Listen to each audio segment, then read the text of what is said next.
Yeah, thank you very much for inviting me to come give the talk. So I came to Moscow a few years ago for a workshop, which I guess is similar to one of these workshops, and I really enjoyed my time there. It was really nice, interesting visiting Russia. And whilst I was there, I spent quite a bit of time talking with Andrei Topalin. I'm not sure if he's in this meeting. Okay, he doesn't seem to be in. Ah, he is. He's at the bottom, but his name's in Cyrillic. Okay. Yeah, so I spent quite a bit of time talking with Andrei, and we got some nice work done. Anyway, and I was going to apologize to the speakers. I've got quite a busy day, so I can't really hang around for the other talks, but it doesn't seem many of the other speakers are here for my talk, so maybe I don't feel too guilty now. Okay. So I'd like to start off by talking about the following conjecture, which is due to myself and my collaborator, but we're calling it the Shafarevich conjecture for hypersurfaces.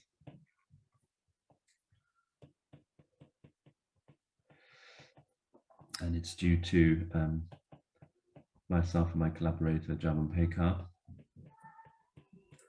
from 2017. So it says the following. So it says, let D be greater than or equal to 2, N greater than or equal to 1, and K a number field.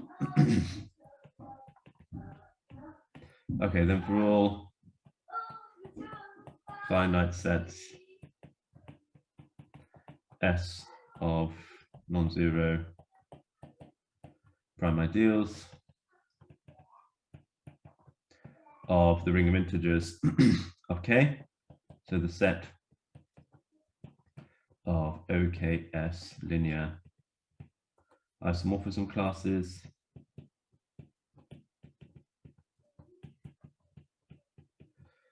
of smooth hypersurfaces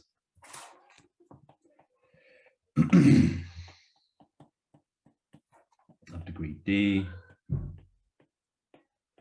in the Pn plus 1 OKS is finite. Okay, so n is the dimension of the hypersurface here. So d is the degree of the hypersurface, n is the dimension of the hypersurface, and the conjecture says there's only finite many hypersurfaces with integral coefficients. Well, okay, it's integral. I mean, like, yeah, I mean, okay, so it's OKS integral coefficients. There's only finite many of these up to isomorphism. So I'll give you a few remarks. Yeah, so I'm not really sure, you know, the composition of the audience. I'm guessing there's a lot of geometers here. Maybe I'm not sure how many people are familiar with doing number theory. But I mean, if you want, you know, maybe you're really not familiar with rings of integers, S integers and things. Anyway. Yeah, I mean, you could just take, you know, I need some extra flexibility in my talk because I want to like make changes to field extensions, which is why I stated over number fields. But the conjecture is even completely open, just integers. So it's saying if you look at hypersurfaces with integer coefficients. Sorry, excuse me. Question: smoothness, is it important here? Yes. Yeah. At least. Okay, that's a good question. The smooth is important here.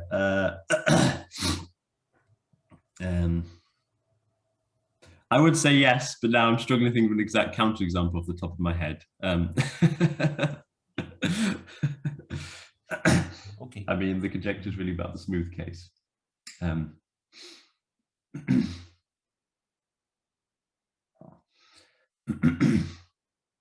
Yeah, good question. Probably won't say anything about. I think I'll see if I can think of a counterexample in the singular case. Yeah, I mean there must be. Anyway, okay. So then, what do you mean by linear isomorphism? I just mean isomorphism induced by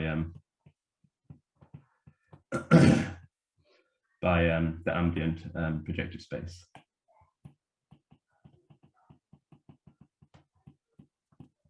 So if you like, you know, I'm considering my hypersurfaces are polarized. I don't care about any abstract isomorphisms. I only want those which are isomorphisms induced by an automorphism of the ambient projective space. Okay, so known cases for this. So the case n equals 1. So this is basically, this is curves as the n to my dimension, and this is due to Faltings. So in his big work, which was the Fields Medal, and this was more or less the original Shafarevich conjecture. So Shafarevich, yeah, let me make sure I spell Shafarevich correctly. Talk in Russia. So Shafarevich, I mean, in conjecture's exact statement, he said there's only finite many curves with good reduction outside some given certain places over number fields. And this is what Faltings proved when he proved the Mordell conjecture. And I mean, I'm just looking at plane curves here, so it's a special case. I mean, one needs to be slightly careful with plane cubic curves. Yeah, one needs to be slightly careful with plane cubic curves, but for all the other curves, it's a special case of the Shafarevich conjecture, the original Shafarevich conjecture proved by Faltings. Okay, other kind of cases is like case of quadrics, which is relatively easy. I don't know, in some respects, it must be classical. I don't know who originally stated it. I mean, we proved it just because we couldn't find it in the literature, but it's not too difficult to prove. Some kind of more interesting cases, you have cubic surfaces. So this is due to Tony Scholl. I think this is part of his PhD thesis. Another case, which I think is probably quite close to the heart of some of the people listening. So there's some Fano threefolds, so you can take cubic or quartic threefolds. So this case is due to myself and my collaborator, Aaron Jovan-Pekar.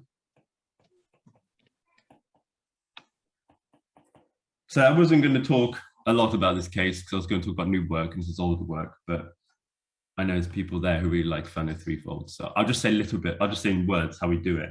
So we use the intermediate Jacobian here. So we consider the intermediate Jacobian of these Fano threefolds, and we show that if the Fano threefold has good reduction, then it's intermediate Jacobian. Nice thing is you can construct a model for the intermediate Jacobian over the integers. This was first done by Deligne when he proved the Vey conjectures for complete intersections of Hodge number 1. Anyway, so that you have the theory of the intermediate Jacobian which works arithmetically. We show that plus threefold has good reduction, then so does intermediate Jacobian. And the intermediate Jacobian is a leading variety. So Faltings tells you there's only finitely many choices for the intermediate Jacobian. And then you need to know there's only finitely many choices for the original Fano threefold. And this is a Torelli, this is a Torelli theorem. Okay, cool. And then some respects, the strongest evidence of all for the conjecture, this is what we did, is it's known in all cases for all hypersurfaces, assuming some standard conjectures. So if you assume the Lang-Voiter conjecture, which is a big conjecture in arithmetic geometry. Again, this is due to myself and my co-author, Aaron Jovan-Pekar. If you assume the Lang-Voiter conjecture, this Shafarevich conjecture of hypersurfaces follows. I'll just say briefly how this works. This Lang-Voiter conjecture says if you have a variety of general type, then it's got, and if the variety needs to have general type, but not only that, each subvariety needs to have general type. And if you have this, then the Lang-Voiter conjecture says that it has only finite many integral points. And we apply this. So there's a way of interpreting statements. This is, I'm going to explain this in more detail later. There's a way of interpreting this Shafarevich conjecture, some statement about integral points on some modular stack. And we basically apply this Lang-Voiter conjecture, not to the stack itself, but to kind of cover. And that's what we get it to work. But I'm going to explain the stacky framework in more detail later on. Okay, I'm going to give you a warning. This is a nice example. So this is not quite, I think this is not quite answering Yuri Prokov's question, but comes close to it. And it's a nice example. So the choice of model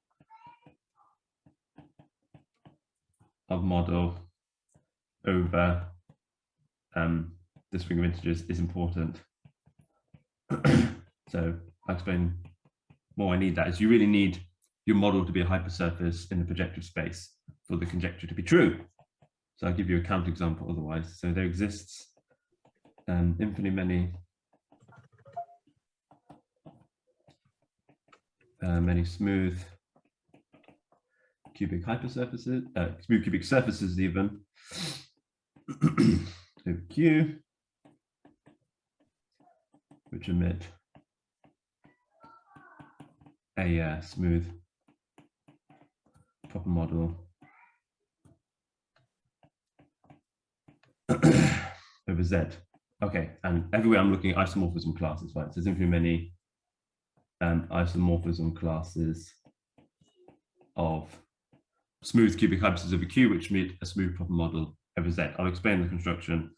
It's quite simple. So you take 6 points, P1 up to P6 in P2 of Z, the integral points in Z.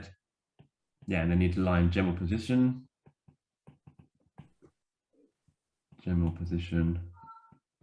over Q. Okay, so if you take these 6 integral points, so the data of an integral point is basically a rational point over Q, and then a point modulo each prime.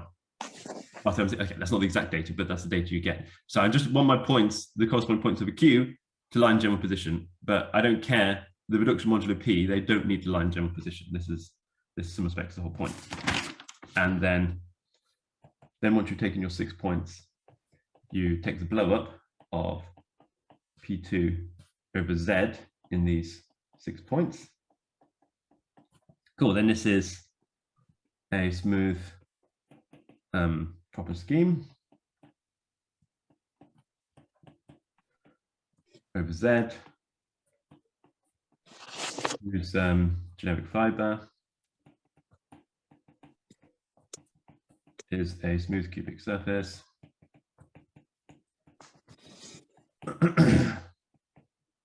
Great, and it's clear by construction you're going to get infinitely many isomorphism classes of smooth cubic surfaces here. I mean, you're going to get all the split ones. You're going to get any smooth cubic surface which can be realized as a blow up of P2 in 6 rational points. They're all going to rise this way, and there's going to be infinitely many of them. So I think the important point here is I've constructed all these models, and the model, like the reduction modulo P, will be smooth because I'm just blowing up, a smooth point on a smooth scheme, so it's going to be smooth. But the reduction modulo P, it won't bed as a cubic surface in projective space. It'll be like a weak Del-Pezzo surface, is what it's called. So in the conjecture, you really need to look at just hypersurfaces in the projective space, and you can't allow weaker models, otherwise the conjecture is false. Any questions about that construction at all? I think it's relatively clear, hopefully. And can you say once again, so this example of a cubic surface, it demonstrates some kind of bad behavior from the point of view of the conjecture?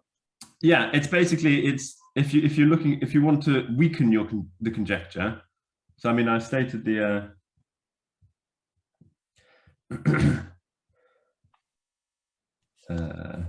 yeah, so I stated the conjecture here, and so I've told you this conjecture is true for cubic surfaces. I'll zoom in anyway. I told you it's true for cubic surfaces, and what it says is only finitely many smooth cubic surfaces over the integers, say up to isomorphism. This follows this conjecture. But what this example shows is that actually there's infinitely many cubic surfaces over Q which emit a smooth proper model over Z. And the whole point is a smooth proper model won't be given by a smooth cubic hypersurfaces. It will be some different scheme.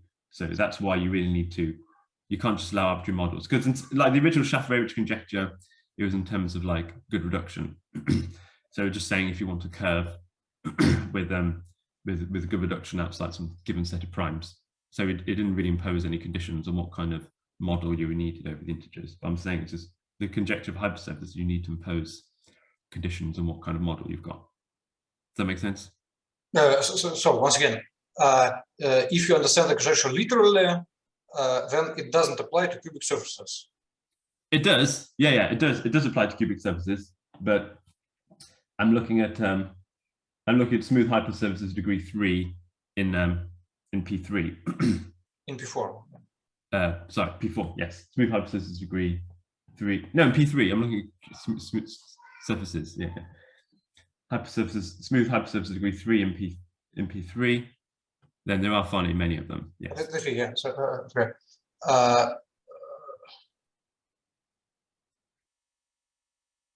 Okay. Yeah. Okay. It's fine. Yeah. Right. I guess it may be slightly subtle. Yeah, maybe it's a bit subtle construction. I'm saying one's got to be careful. Okay. Where's I going next? Okay, yeah. So now I'm going to talk about the thing I want to talk about today. So due to myself, Aaron Javan-Pekar, and Siddharth Mathura. So I guess it came out on the archive last year. So it said the following. So this let D be greater than or equal to 2, N greater than 1. So we got a few results. I didn't want to talk about all of them. I thought I'd talk about the most kind of general one. So basically, if you assume conjecture 1 holds for this pair, so for smooth hypersurfaces of degree D and dimension N, okay, then your conjecture holds for all hypersurfaces of degree D and dimension M, providing your M is less than or equal to N. So if you prove it in large dimension, you get the result in small dimension. This is what it says. So there's a kind of funny corollary. So if you want to prove conjecture 1 in general, you just have to prove it for Fano hypersurfaces. I mean, our film is much stronger than this, but it's just a nice way of phrasing it. So if you prove the Schaffer-Edge conjecture for all Fano hypersurfaces, you get it for all other hypersurfaces. Because I'm saying this theorem says, provided you proved it in sufficiently large dimension, the degree is fixed. Providing the dimension is sufficiently large, and it could be arbitrarily large, then you get it for all smaller dimensions. So you take your favorite degree, you prove it for Fano hypersurfaces of sufficiently large dimension, you've got it for all degrees.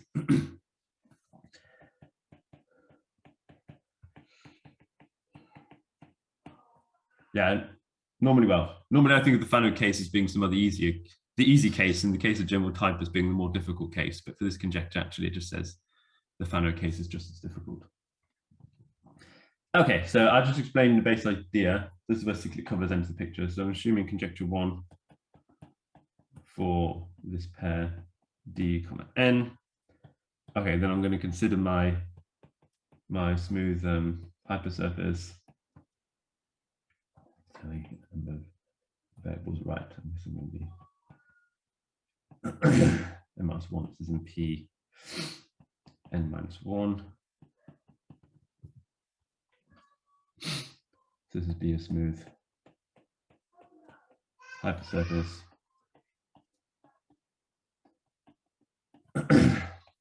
Degree D. Okay, then what I'm going to do is so I want to apply, I'm doing induction here more or less. I want to apply the inductive hypothesis. I want to apply know it for hypersurfaces of dimension 1 more. Now have I got my variables right? Maybe my variables are mixed up. So this is going to be, yeah, n is the dimension of my hypersurface, not the dimension of the ambient projective space. Okay, so then I'm going to take cyclic cover. So x n plus 1 to the d equals. So basically, you could replace Fano by Fano of as large index as you want, right? Yes. Yeah. Because of this implication. Yeah. So it's funny. I mean, I found it amusing anyway. Okay, so then I consider this cyclic cover. Now the dimension is 1 bigger, right? So I'll start off with something of dimension n minus 1, and I'm outputting a hypersurface of dimension n, which is what I'm assuming the conjecture for. But yeah, you right away have problems because this hypersurface is not well defined. I know this is one thing that threw me to begin with, because like in complex geometry, it's quite common to take cyclic covers and things like this and just move on without thinking about it. But I'm working over non-algebraically closed field, so it's not well defined. So I can just change my equation for my original hypersurface. I can just throw in a minus sign. I get the same hypersurface in projective space up to to find the same hypersurface, and then you get, the corresponding cyclic cover. I'm sure it's obvious to you, is this, and it's not the same over Q, say, if D is even. So I'll be getting a different cyclic cover even though I didn't change my hypersurface. So something has gone horribly wrong here. And even if you're complex geometry, you should be worried because you have similar problems over like the field C adjoint X. So if you were, okay, maybe you're happy if you've got a complex hypersurface, you take some cyclic cover ramified in it. But as soon as you want to do sort of family, you're already going to start having problems. There's no, there won't be a uniform way of doing it in general. So how on earth do you overcome this thing? So what do you do? So you have to formalize the whole construction. I say have to. I mean, this is what we did because it seemed like the most natural way of doing it. To formalize the cyclic cover construction. Okay, cyclic cover construction. Yeah, using stacks. It seems to be the best way of doing it. And this, I mean, we're not the first to try this approach. So RC and Vistali have a paper, which was very useful for us, where they look at cyclic cover as a projective space from 2004, where they look at some of these stacks, and we kind of expanded on some of their techniques and gave some arithmetic applications, basically. Okay, so now I'll tell you what stacks we're thinking about. Yeah, I'm not going to assume you're experts in stacks. I mean, I wasn't before I started working on this paper. I'll try and be relatively informal. I mean, I hope that's okay. Dan, and can you, I think that we were explaining something like the plan to deal with the Fano case, right? Say it again, please. So I just didn't realize how the cyclic covers pop up in the story. Yeah, I mean, I didn't really fully explain that, but basically, to prove this theorem, we're going to do some kind of induction. So we're assuming the result holds in some case, and we're going to prove in cases of smaller dimension. So what we do is we consider a hypersurface of dimension n-1, and we're assuming the conjecture in dimension n. So we're going to have to associate to this hypersurface of dimension n-1. We're trying to associate to it a hypersurface of dimension n.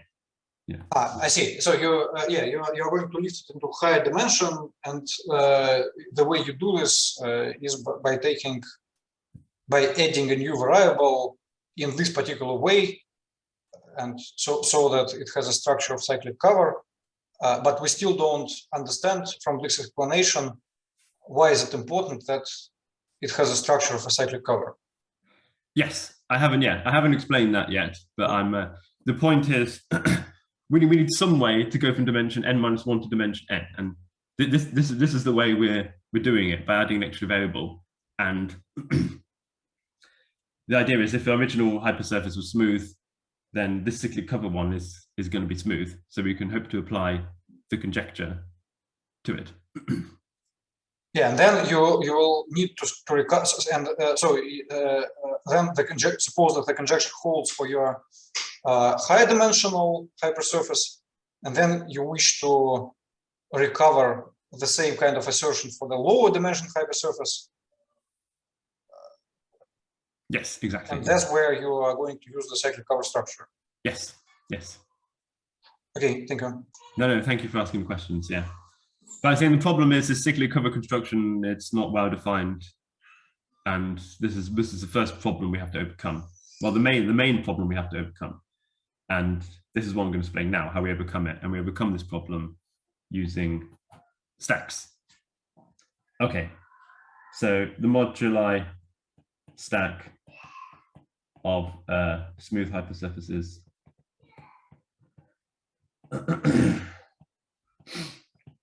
of degree d and dimension n. So it's a relatively concise definition, denoted by h subscript d comma n. So what do you do? So you take Hilbert's scheme. Okay, I'm calling it Hilbert's scheme. I guess it's not strictly a Hilbert scheme, but anyway, Hilbert's scheme of smooth hypersurfaces of degree d and dimension n. Okay, so yeah, so what do you do? I mean, hypersurfaces in projective space, they're just parameterized by the projective space. I mean, everyone knows this. And projective space, the corresponding dimension. And what I'm looking at, I'm just looking at the open subset of those of this projective space, which I'm calling the Hilbert scheme, the open subset which correspond to coefficients who give a smooth hypersurface. Okay, so, and then what do? We just quotient out by the action of the projective general linear group of the ambient space. I'm saying this is related to the fact I'm only considering isomorphisms induced by an isomorphism of the ambient projective space. And since I really want a moduli space for the objects I'm parameterizing, I don't want a coarse moduli space, I want a fine moduli space, I have to take a stacky quotient. This is what square bracket means. So I'm taking this quotient that in the category of stacks, and this is give me a genuine moduli space for the problem I'm considering. And it's nice to think of what the functor of points is for this stack. So I'm going to let T be a scheme.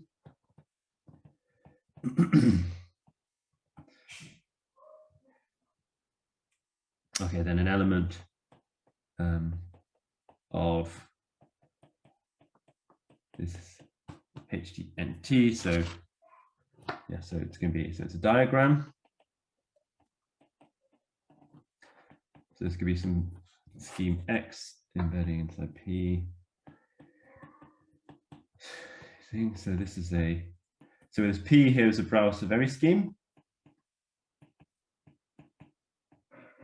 And this morphism is smooth proper. So X is a scheme, everything's picture, everything in the picture is schemes. So Brauer-Severi scheme, you hopefully know what it is, I'll just remind you. So I mean, it's a scheme which et al. Locally looks like a projective space. So it's, if you think it's a projective bundle over T, but it's a projective bundle with respect to et al. Topology rather than the Zariski topology. So each fiber, it need not be a projective space, it would just be some form of projective space in general. And what is this? So such that if I look at the fiber of any point, so I'm going to take a geometric point. So yes, it's such a so this is isomorphic to, I told you, so the fibers of the Brauer-Severi scheme are projective space. So this is a smooth hypersurface. Hypersurface degree D. This is for all geometric points. T and T. And by geometric point, I mean a morphism from an algebraic closed field.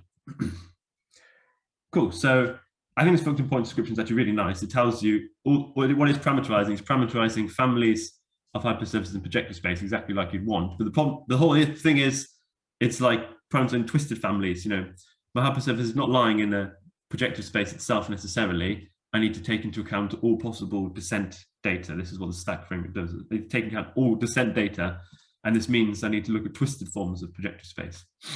This is why I have to deal with Brauer-Severi schemes. So to work with this, you just have to work with hypersurfaces in a Brauer-Severi scheme rather than the projective space. So it's not, yeah, it's not. I think it's a nice description. I mean, we prove this description on paper by unraveling the definitions, basically.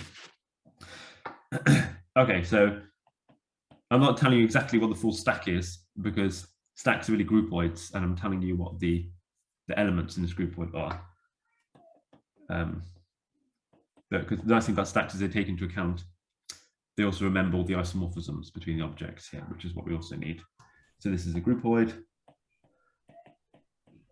I'm not going to tell you what the isomorphisms in the category are, but morphisms, you can kind of guess them. It's not too important. So they're kind of, I'll just say they're the obvious commutative diagrams.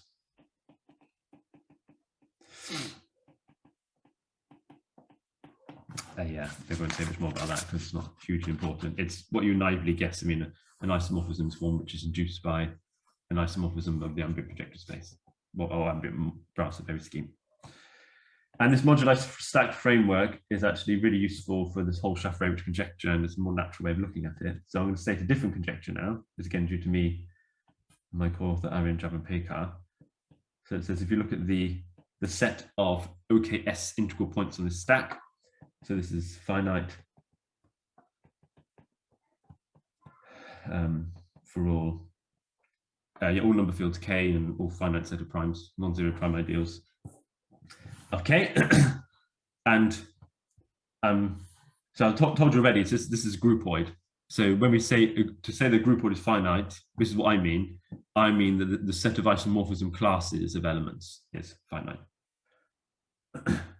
And in general, you know, the set of elements in this groupoid is going to be infinite, but we only care about everything up to isomorphism. So saying a groupoid is finite, I mean the set of isomorphism classes of elements is finite.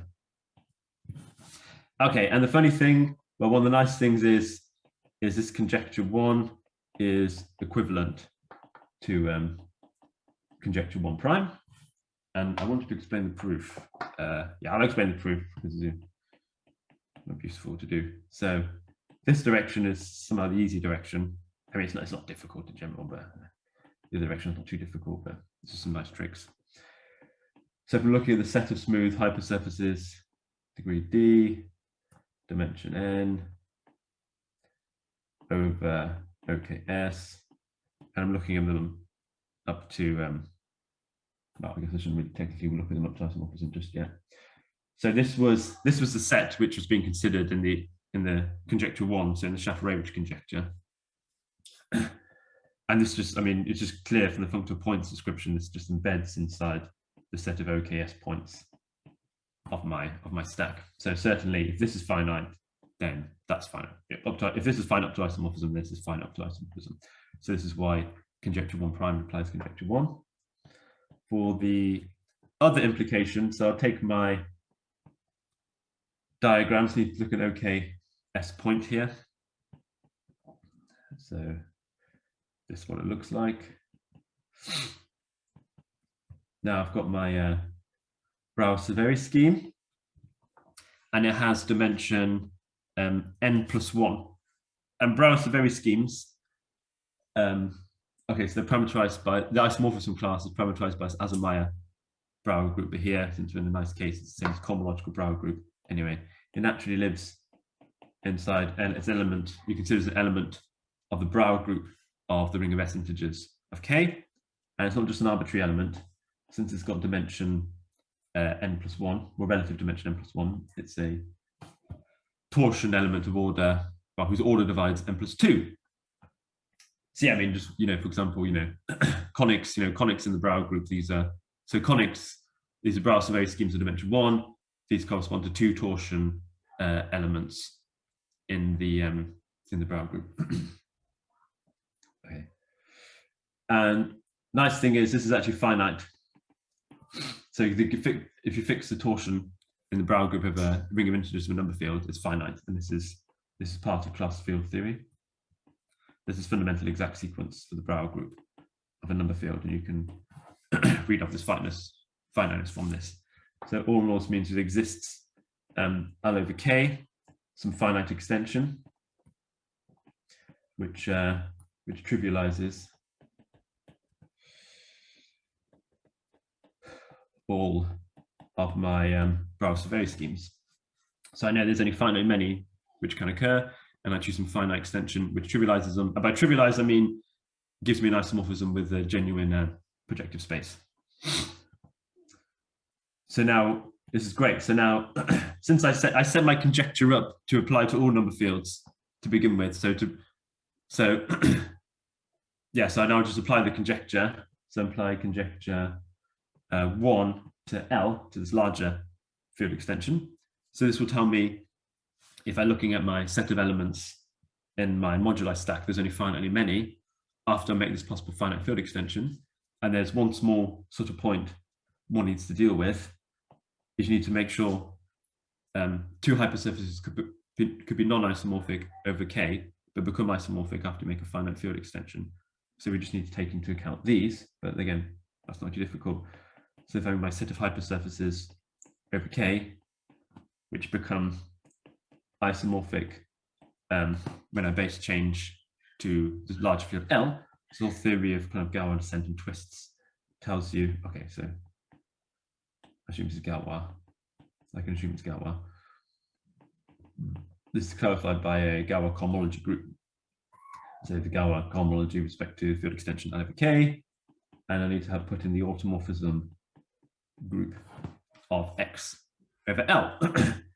So this is those hypersurfaces which become isomorphic after field extension, and there's only finitely many of them. So this Galois cohomology set, I guess, is a set of prior race. This is finite, and this is because the automorphism group of X is finite.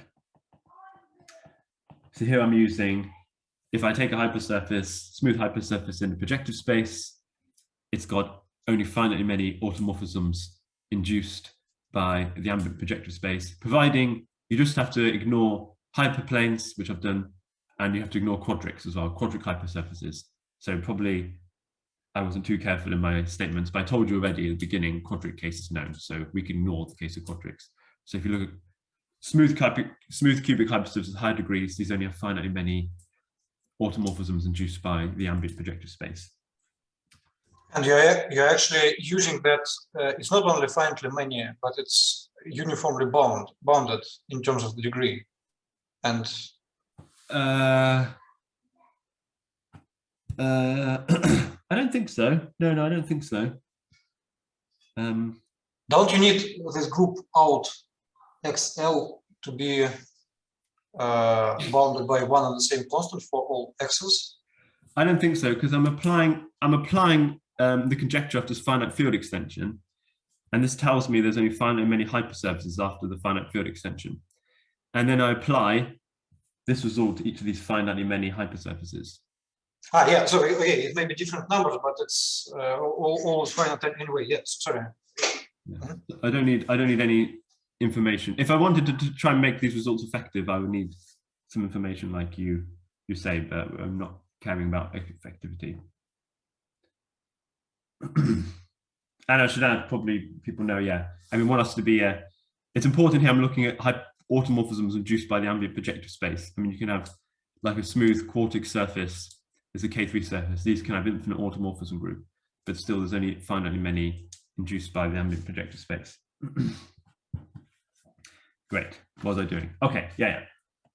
So the right thing to do now is to go via this moduli stack framework, because it makes the original conjecture more clear what we're talking about. We're talking about integral points on moduli stacks. And yeah, it gives us more tools. So I suppose once we know we're working with stacks, we can really, it's clear what geometric tools we can use. Anyway, so now we bring in the cyclic covers. So I'm going to let Y be a scheme. So I mean, guess cyclic covers mean, this word cyclic cover is used a lot in literature to mean different things. I think the thing I'm going to be talking about is the correct thing to do, it might be called a uniform cyclic cover, but I'm only considering one kind of cyclic cover in the talk, so I just call them cyclic cover. So uniform cyclic cover Y of degree. Sorry? Hello? What did you say? What did I say here? What? Yes, just what you said. I'd say, yeah, I'm just giving the definition of a cyclic cover. And I think what I'm really defining should be called a uniform cyclic cover, but I'm not going to keep on saying the word uniform. I'm just going to call them cyclic covers. I'll finish writing the definition, hopefully more clear. So a uniform cyclic cover Y of degree D is a morphism of schemes X to Y, which locally looks like, so affine locally, it's on the base, locally on the base, so basically spec R, and it just looks like extracting an rth root, that's a dth root, of some element. So this is for R in R. So locally, the equation just corresponds to extracting a dth root of a given element. And then the branch locus is locally given by just setting I equals 0. Now, okay, so what we do in our work is we consider moduli stack of cyclic covers of projective spaces and use them. So the moduli stack was originally defined by RC and Vistali. So there's a way, yeah, probably I'm going to try construction of this moduli stack. I'll just tell you that it kind of exists and exists, well, because I haven't got a huge amount of time left. So I won't tell you exactly how to construct this moduli stack, but I'll just tell you it exists basically. And the functor points is what you would somehow guess the functor points to be. So there's a moduli stack.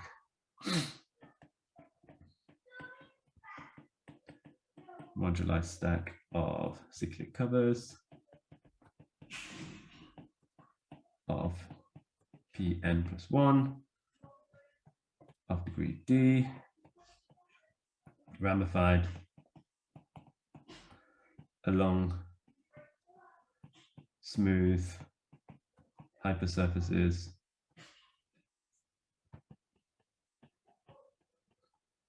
of degree D. So this is what I'm calling this moduli stack. So it's C subscript Dn, so C for cyclic cover, so cyclic cover projector space.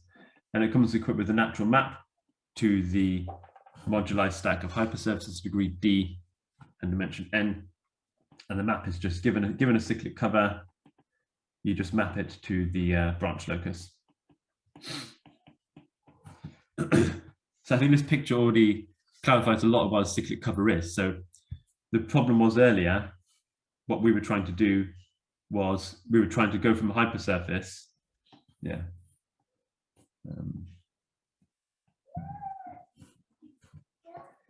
We were trying to go from a hypersurface to a cyclic cover earlier. And you see, actually, the natural map is the other way around. The natural map associates to a cyclic cover its branch locus. And in general, it's not clear if there's a map going the other way. And it's in fact one of the things we proved. So it's me and my co-authors. So if you want to know whether this morphism emits a section, so this happens if and only if the greatest common divisor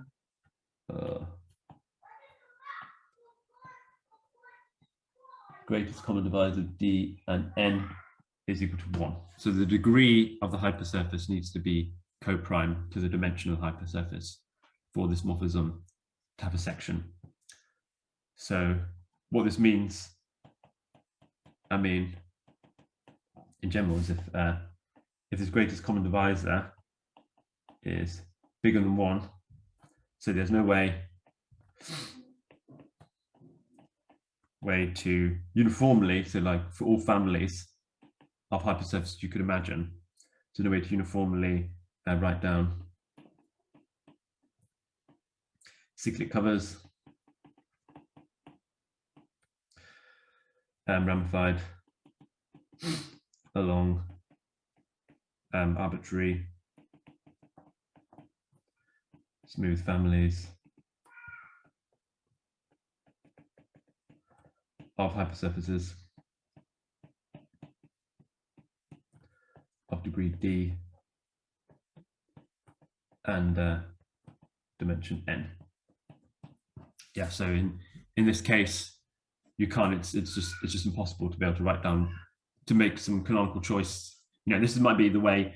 So you know, earlier in the talk I explained, right at the beginning, you choose a cyclic cover. Okay, great, but there's some choice made, and you might want to try and we just try and make some clever choice for all hypersurfaces at once. This proposition says this is impossible. You can't do that in complete generality. I'm not going to explain the proposition. Basically, we need to know some information about the Picard group of these moduli stacks. And this choice of constructing a uniform cyclic cover, there's another way of thinking about it in terms of asking whether some line bundle is divisible by D. So we have to calculate, so asking this to lead to some calculations of the Picard group we use of these moduli stacks and try and divide this line bundle by D and show this is more or less equivalent to, be able to divide it by D uniformly is more or less equivalent to the existence of section. That's roughly how the proof goes. I don't want to explain it in too much detail. I've got time for my arithmetic applications. Great. So now I'll talk about theorem 2, which is the main geometric input we need to prove our original result theorem 1 on the Shaffer-Average conjecture. So this is again due to my co-authors and myself. So we need to avoid some finite set of bad primes, so it's just those primes dividing the degree D. Then you look at this map, which associates to a cyclic cover, the corresponding branch locus, and we need to invert these finitely many primes. Yeah, this was false otherwise. To invert these finitely many primes, so this map is proper et al.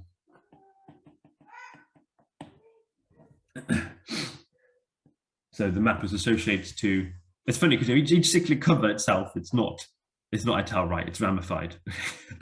But the morphism of stacks, which associates to a family of cyclic covers, the family of branch loci, this morphism is et al.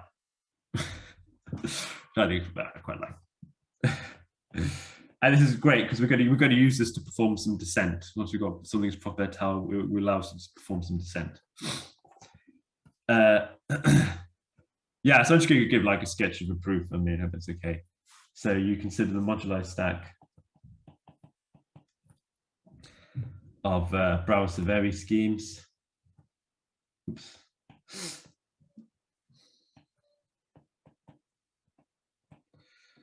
Of dimension n+1. So these are the ambient spaces for our hypersurfaces we're considering.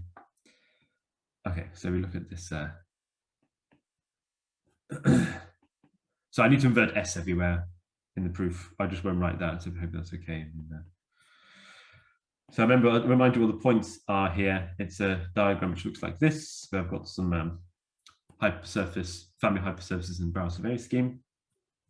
And what I'm going to do is I'm going to map it to the Picard stack of my moduli stack M.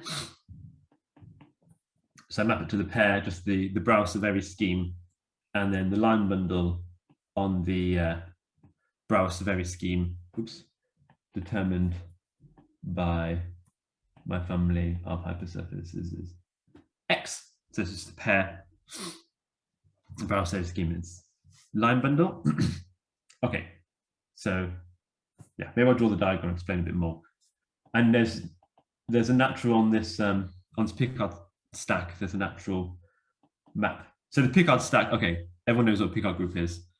Picard group is isomorphism classes of line bundles. The Picard stack is just the groupoid of all line bundles. So it's the elements are line bundles, and the morphisms are isomorphisms between them. So it's just a stackification of the Picard group. We haven't quotiented out by isomorphisms yet. That's all. And it's useful to keep track of these morphisms because I'm dealing with groupoids. You know, my stack is a groupoid. I don't want to pass the isomorphism classes immediately. So there's a map which just takes a line bundle to its dth power, or the tensor dth power. And then what turns out to be the case is if you take the pullback in this diagram, you take the phi product, the pullback you get is exactly the moduli stack of cyclic covers. And this is a map which associates to its branch cover. So this diagram looks pretty fancy. More or less, all it's saying is to associate, the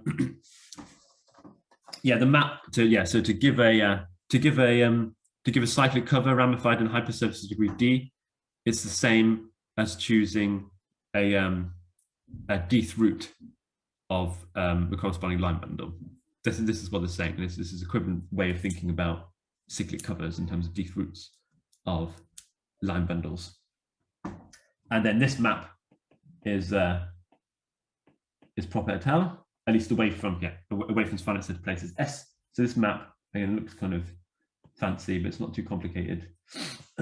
So the points here, this Picard stack. So I'm just looking at Brouwer-Severi scheme. So locally, point wise, it looks like the Picard group, which is just Z. But we also need to remember it's a groupoid. So we need to keep track of isomorphisms. So this is the classifying stack of G, BG, which keeps track of the isomorphisms. And then multiplication by D on here, on this Picard stack, it's just multiplication by D on Z, which is obviously proper et al. And it's multiplication by D on this BG. Okay, maybe if you don't know too much about stacks, it's not clear, but this is going to be proper et al. Away from my finite set of places.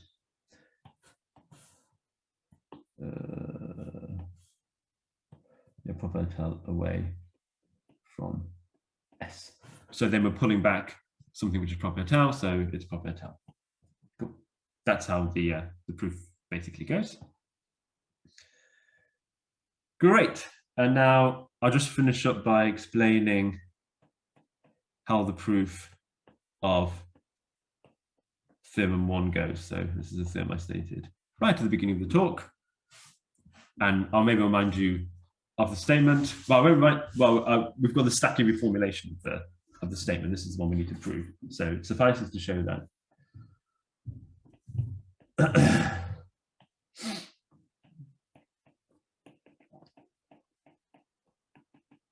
So the statement of the Shaffer-Average conjecture, maybe I'll get my ends in this way, yeah.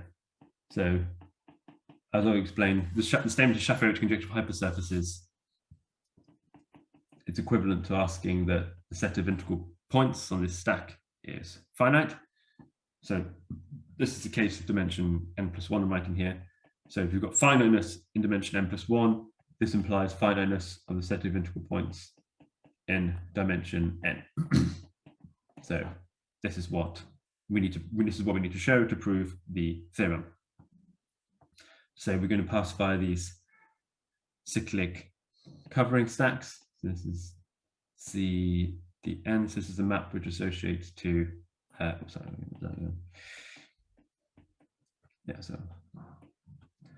So this is the map I already told you about, which associates to a cyclic cover its branch locus. And as I already told you, one of the results to prove is this is proper tal away from S. Yeah, so I should clarify. To prove these finiteness statements, you're always allowed to increase the set of places S. It's some nice flexibility, you know. You increase the set of places S because it's going to just increase. It's just going to make this set larger. You'll have more integral points, so it's going to make showing finiteness just more difficult. So you're always allowed to increase the set of places S. So you can always assume D is invertible in here. This is proper tal away from S.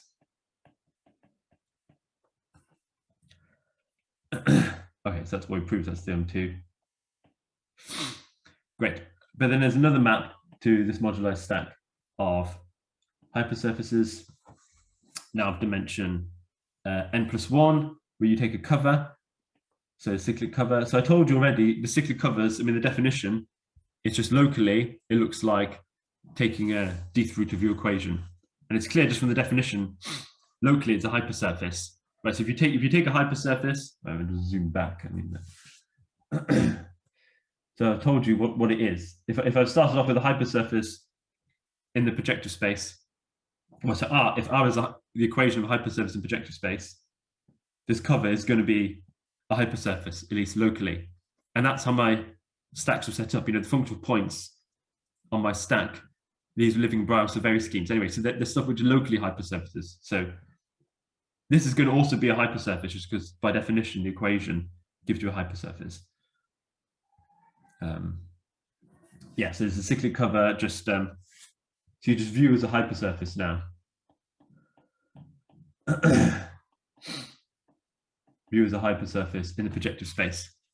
And this is again, just goes back to the construction I mentioned right at the beginning of the talk. If you just view a cyclic cover as a hypersurface in its own right. But now we've got the arrows the correct way around. We've got the arrows the right way around in our diagram. We know exactly how they're all related. So then, and this map is it's not too difficult to show. This map is an embedding. Well, maybe we need to be slightly careful. The automorphism groups might be slightly different, but it's up to finding many choices. It's not a problem. Anyway, it's an embedding on isomorphism classes. So I know that I'm assuming this is finite. So since this is I'm just embedding, so a subset of a finite set is finite. This implies now the integral points on the modulo stack of cyclic covers is finite. Great. So we've managed to show the set of integral points here is finite, and we want to show the set of integral points here is finite. Okay, and the image, you know, now if I look at, I've got something finite here. If this map was surjective on points, we'd be happy, but it's not. It's not surjective on points in general. Yeah, because there's no section. They're saying this map doesn't have a section in general, so this map won't be subjective on points. So we use the factors profit et al. To perform a descent. So I'll just explain what we use. Now I'll write down the result. I won't prove it because I think I don't have time, but I'll just write it down if that's okay. So this is due to Arian Javanpekar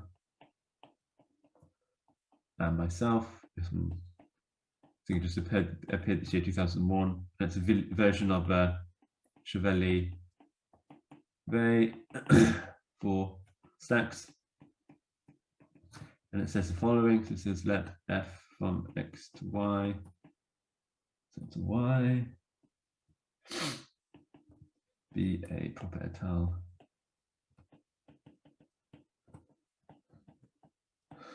Morphism stacks over OKS. So I'm going to assume the set of OL S integral points is finite for all number fields of all field extensions of K. Then the set of OKS integral points on original stack is finite. So it says, providing you know finiteness, so you want to prove finiteness of the points on Y, and you know finiteness of the points of X, but you know this over every field extension. Okay, so we know after every field extension. And if we know morphisms of proper et al, then we do get finiteness of points on Y. And we apply this because we're assuming the conjecture holds. Yeah, we're assuming the conjecture holds over all number fields. And maybe I'll just briefly say how this proof is proved. There's kind of two cases. So the classical case, we're looking at morphism of schemes and saying this is the Chevalier-Vey theorem. It's all existed for schemes. It's more or less the same statement.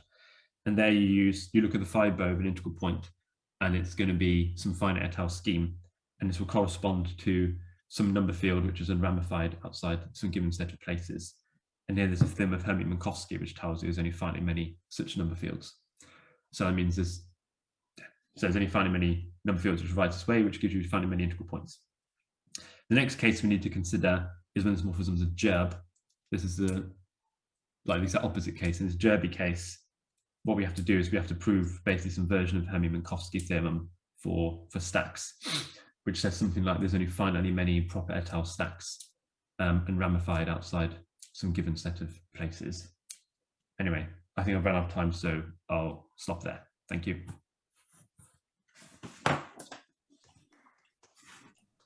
Thank you.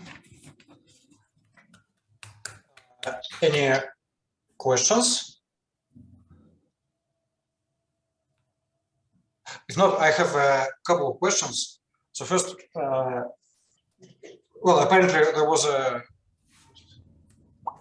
proof of the theorem which you announced, but can I just check that?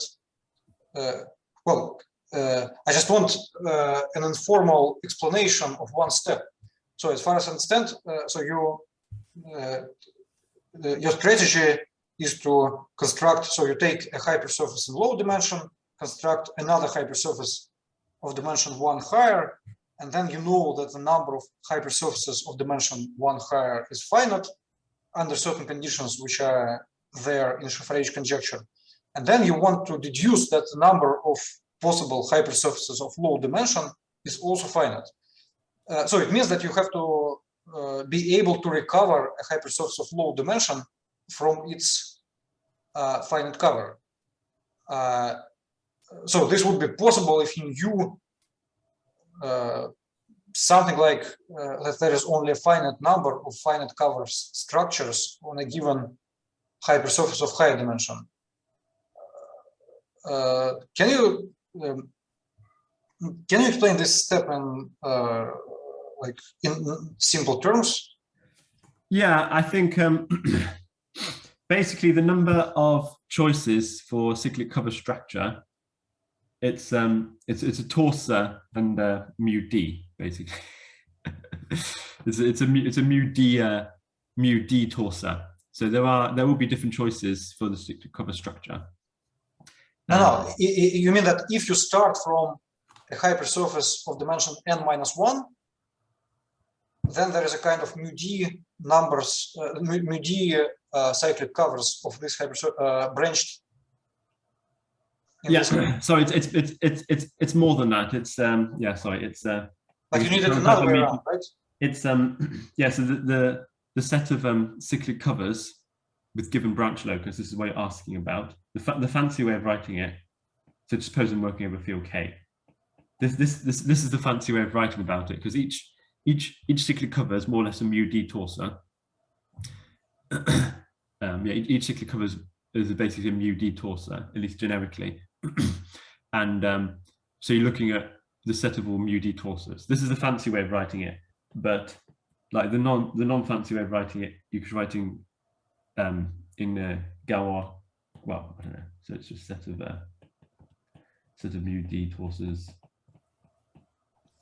up to isomorphism, which for like you could write in terms of Galois cohomology, it's this, which by comma theory is just this. So the set of non-zero elements of your field modulo d powers. Is this what you're asking? No, I think that you do you get it right that you are describing all the cyclic covers with a given branch divisor? Yes. But I think that we need something like another way around. So what are we afraid of? I think that we are afraid of the situation when you, for any hypersurface of degree n-1, you construct a cyclic cover, and all the cyclic covers for all possible hypersurfaces of degree n-1 suddenly become isomorphic. Yeah. And then there is a finite number of these cyclic covers, but still a large number of hypersurfaces of degree n-1. So, informally speaking, we must be afraid of such a situation. And I think that whatever you prove, it should explain that such situation is not possible. Yes. So that, in other words, I think that one has to explain that if you already constructed a cyclic cover, then of dimension say n, then the number of structures of a cyclic cover on this given n-dimensional variety is finite, up to something. Yes, yes, this is true. I mean, I know in the case of degree 2, I mean, there's a unique choice of cyclic cover structure for degree 2. This is kind of well known, and it's because it's yeah, in degree 2 there's a unique choice of cyclic cover structure. In the other degrees there is finitely many. It'll be something like 5D maybe. Yeah, the number of cyclic cover structures will be something like the automorphism group of mu of D, which is order 5D, something like that, I think. Well, I think you can argue that, so if you have a hypersurface of this high degree, then every cyclic cover structure gives you some automorphism. And you know that the number of automorphisms is finite. Well, maybe you have an automorphism induced from the ambient projective space, and you know that the number is finite. Yeah, I see. And maybe one other small question: is it really crucial that you are working with hypersurfaces, say not complete intersections or something? Yeah, that's a good question. I don't know really. I don't know how to get this construction to work. Like, you know, complete intersection 2 quadrics is a really nice case. I don't know. I mean, the whole point with this, you've got purity of the branch locus, so the method definitely breaks down. But the conjecture, yeah, I should add, yeah. Can you say it once again? What does break down here? I mean, you can't look at a cyclic cover projective space, you know, ramified in a complete intersection of higher dimension. You've got the purity of the branch locus, which I guess you know. But the conjecture should still be true, the Shafrovich conjecture. So we actually, I've stated here for hypersurfaces, we proved using Lang-Voiter that it is true for complete intersections. You just have to be careful of some degrees. You have to be careful with multi-degrees. But the whole framework, the Shafraevich conjecture framework, does exist for complete intersections, and I've proven some more cases of this, like in intersection of two quadrics of dimension 3, so Fano case. There's a finite statement there as well. Is that what you're asking about? Yeah, more or less. But so can you, for instance, argue inductively, like you have a complete intersection, and for instance, of two hypersurfaces, and so you already know pretty much about Shafraevich conjecture for the first of these hypersurfaces, and then you can take a cover of this hypersurface branched in the intersection with the second hypersurface. Oh, I see. That's a good idea. Yeah, I didn't think of that. That's a nice idea. Okay, so you take cyclic covers. You take cyclic cover of a hypersurface branched over another hypersurface. That's what you're suggesting, are you? I think. Yeah. That's a really nice idea. I didn't think of that. That's okay, cool. at least it's unclear that it works. Yeah, I'm trying to think. I don't see obstruction, because this whole, I mean, I've written it in terms of moduli stacks of cyclic covers of projective space, but the whole framework does apply much more generality. This is something we did in our paper. Yeah, it's a really nice idea. Thank you. Yeah, that could work. Yeah, thank you.